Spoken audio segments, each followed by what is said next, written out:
Also in this workshop, police in the Momase region have been equipped to understand the role of village courts when dealing with child victims and witnesses of crime.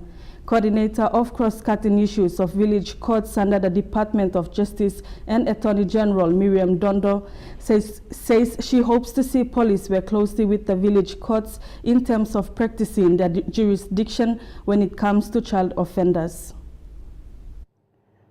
While cases of children coming into conflict with the law is more common these days, they also have rights.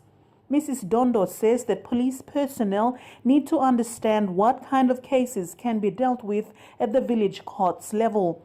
For example, once a child commits a crime such as minor stealing to less than 100 kina's worth or minor assault, these cases can be dealt with by the village courts by asking the family of the child who committed the crime to repay what has been lost or mediation between both parties involved.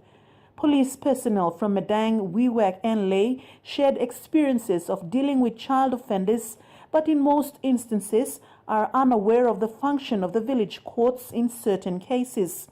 Miriam Dondo shared that in her experience as coordinator for cross-cutting issues in the village court setting, restoring peace in the community is priority.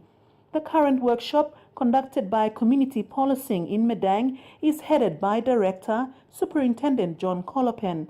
The workshop aims to outline the work of all agencies involved in dealing with child victims and witnesses of crime, and the village courts plays a vital role in this very sensitive process. Mrs. Dondo says police need to know which cases can be dealt with by the village courts so they can act within their jurisdiction. Sophia Rousseau, reporting for TV1 News, Madang.